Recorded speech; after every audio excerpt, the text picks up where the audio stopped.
Hi, it's Karen, the Weekend Craftaholic. Thank you for joining me. I am making a very simple card today, and you can see here I've got this cut file. This just says the word thank you, and I've actually created this SVG file, and I'm going to make it available for anyone to download. I've also done just a normal PNG version as well, so if you've not got an electronic die cutting machine, absolutely fine. You can just print it out, fussy cut it, or keep it as it is. But I think this is great to use on a card. Just for a thank you card. And the reason I've done this is to celebrate achieving 3,000 subscribers. So I'm extremely proud. I'm really happy. So grateful for everyone that subscribes, likes, comments. You get the gist. I've been on YouTube now for 3-4 years, so I'm really pleased to achieve this milestone. So thank you to everyone that's contributed to that. So I thought I would give it some kind of giveaway. I thought this was easy. It's just a download that you can do. And you can see here that it was a little bit delicate, so just be careful taking that off your mat if you are going to cut it on your die cutting machine. Now I'm using the latest creative collection from Uniquely Creative. This is called Tranquility. I'll put all the details down below of everything I use as usual. But at this stage I'm just trying to look for something. I'm actually thinking, the reason I bought this kit was because I liked all the monochrome, the black and the white. So at this stage I'm thinking I've already die cut out the purple or the lilacs. So what I want to do now is make sure I've got a black and white background to go on that. So I found this sheet. It's got like a grid outline. I know it doesn't come across very clear on screen, and I'm just roughly cutting out the shape of my card. So I'm going to have this completely covering the front of my card base. The cards are roughly 5 inch, and of course I'd repositioned this SVG file anyway in Cricut to make sure it filled the bulk of the front of the card. But that's the beauty of an SVG, isn't it? You can reshape it however you want. Now when I was cutting that out and I was about to put the adhesive on the back, you could see that I noticed just by coincidence where I'd cut it, it actually had a nice little flower arrangement in the bottom corner.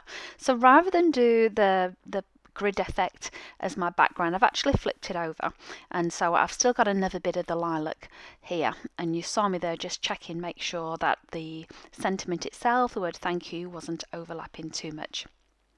So this is what I do. I'm changing my mind as I go, and I know all the way along that I've wanted to use some of this washi tape.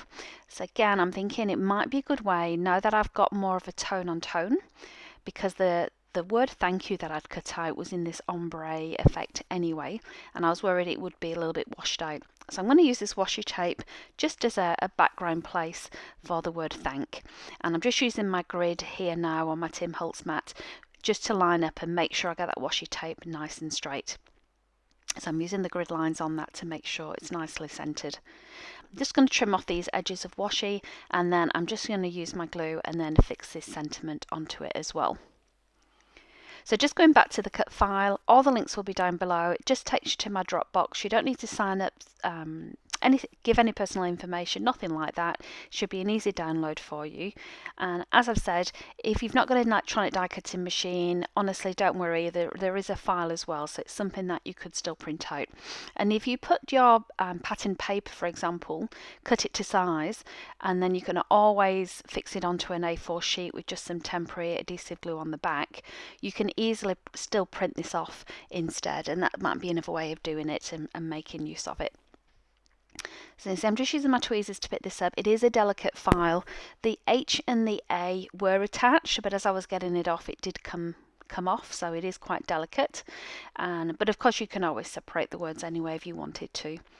So you can see here, this little bit I'm re-gluing because I'd completely forgotten it on my desk and it got caught on my sleeve. It is winter here, so you can see I'm wearing a nice big thick woolly jumper, and that is how simple it is. Now because I've ended up using the lilac background, it did feel a little bit washed out, and it was a little bit difficult to see the word thank as well behind that in front of that washi tape. So I'm using my glossy accents here just to add some dimension and a bit of shine. It tends to make it a little bit darker, I think, when it goes on as well. Now this video has been sped up double speed. Some parts like this I've actually done 4 times the speed just to speed it up for you. But I would say the card took about 30 minutes to make from start to finish. And after I've done the glossy accents, I do leave it for a couple of hours as well, obviously to dry and to set before I come back to it.